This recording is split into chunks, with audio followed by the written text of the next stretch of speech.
era started in the late 1700s and ended around the late 1800s to early 1900s.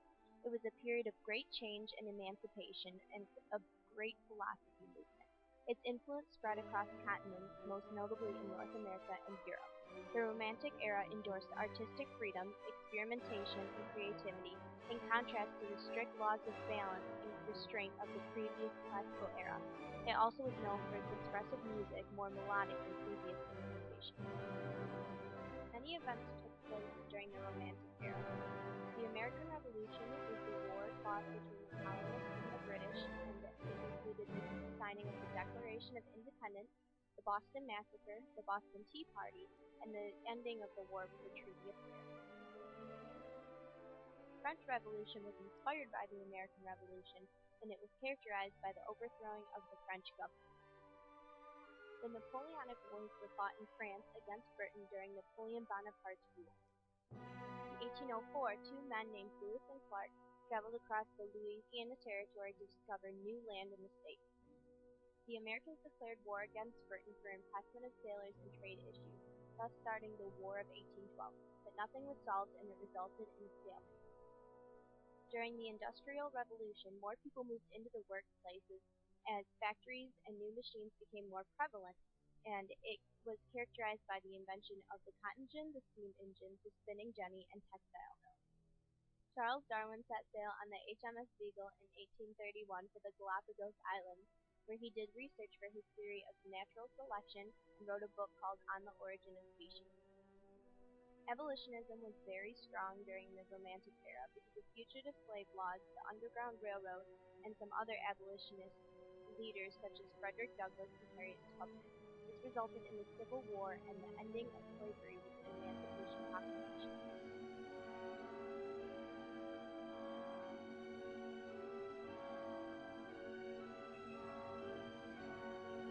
Victor Hugo wrote Les Miserables, one of the most influential novels in the Romantic era. It was adapted into a play and later adapted into several films. Some other notable authors and playwrights include Herman Melville, who wrote Moby Dick, Nathaniel Hawthorne, who wrote The Scarlet Letter, and Johann Wolfgang von Goethe, who wrote Faust. Artists of the Romantic period tried to capture the ideals of their work. They rejected realism and rule-driven orderliness.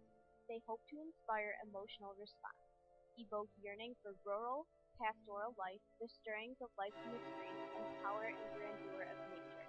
Some examples of these are Fisherman at Sea by J.M.W. Turner, Wanderer Above the Sea of Fog by Caspar David Friedrich, Abbey in an Oak Forest, also by Caspar David Friedrich, Aurora Borealis by Frederick Edwin Church, The Clove Catskills by Thomas Cole, and Looking Down Yosemite Valley by Albert Bierstadt.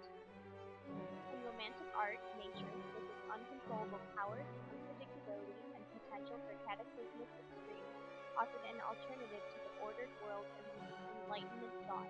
In French and British painting of the late 18th and early 19th centuries, the recurrence of images of shipwrecks and other representations of man's struggle against the awesome power of nature manifested sensibility.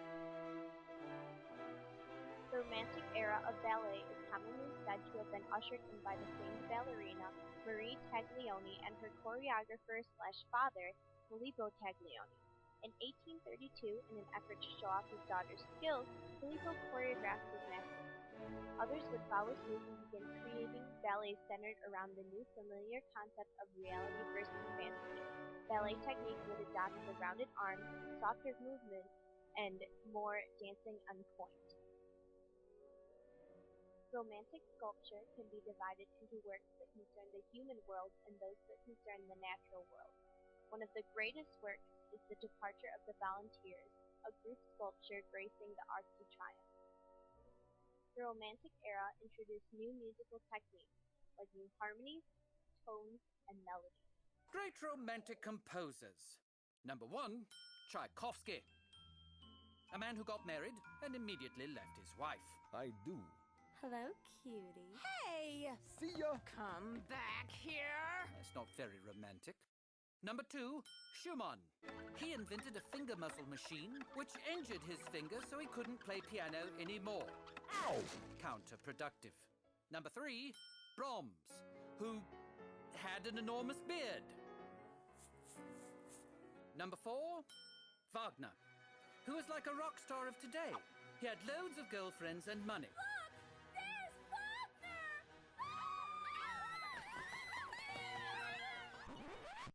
But no Learjet.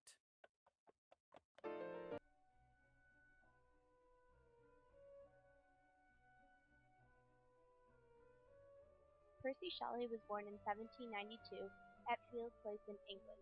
He attended Eton College where he began poetry writing and then went to Oxford University after. He wrote a Gothic genre novel, Zastrozzi, and indirectly helped influence the development of the novel Frankenstein. One of the poems he wrote is Ozymandias.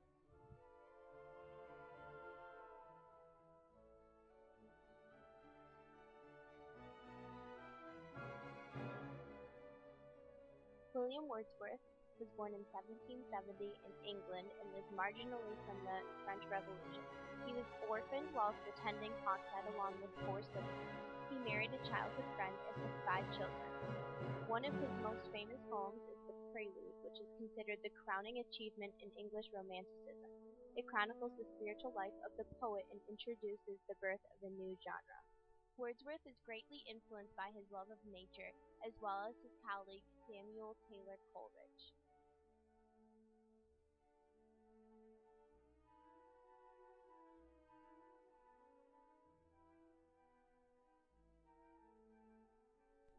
Samuel Taylor Coleridge was born to a preacher and a master of a grammar school in 1772.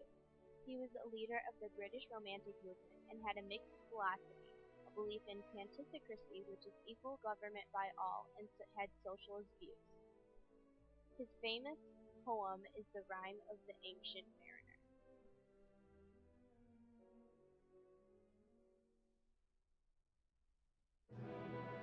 Coleridge befriended William Wordsworth in 1795. Wordsworth influenced Coleridge's verse in writing and poetry. In 1798, they created a joint volume of poetry entitled Lyrical Ballads, the first great work of the Romantic school of poetry. This is the beginning of a poem by Wordsworth called We Are Seven, which is in Lyrical Ballads. I Wandered Lonely as a Cloud by William Wordsworth.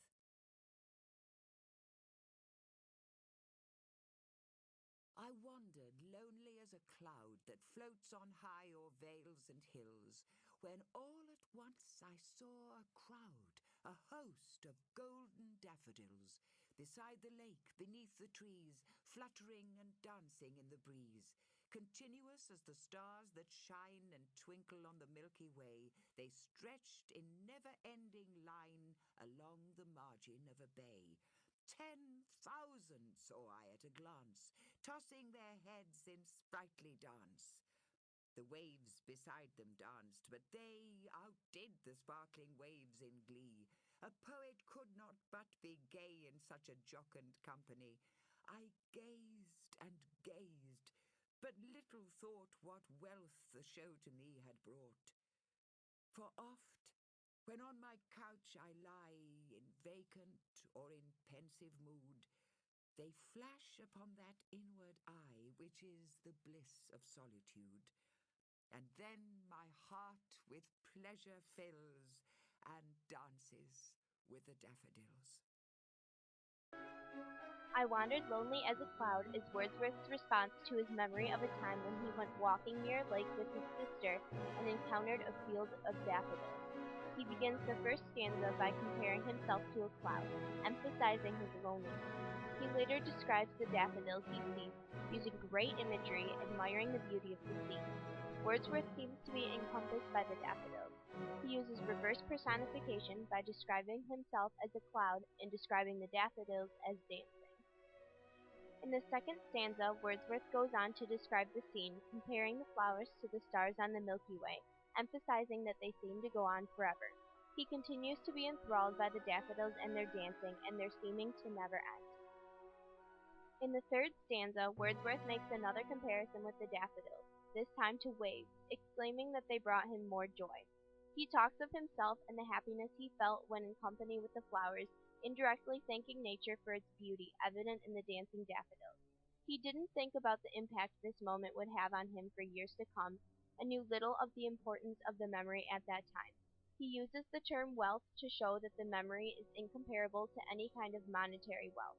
He also uses anastrophe with the phrase, the show to me had brought, instead of saying, the show had brought to me. Wordsworth uses anastrophe in the fourth stanza as well, with the phrase, on my couch I lie, instead of I lie on my couch, and my heart with pleasure fills, instead of my heart fills with pleasure. He describes how he could be in a disengaged, depressed mood, or deep in thought, and he would be reminded of the daffodils and would experience instant pleasure. He seems to be letting go when he thinks of the memory of his time watching the flowers dancing. Wordsworth's main goal with this simple poem was to get the reader to experience his memory of the daffodils by providing as much detail and emphasis on the impact it had on him as possible.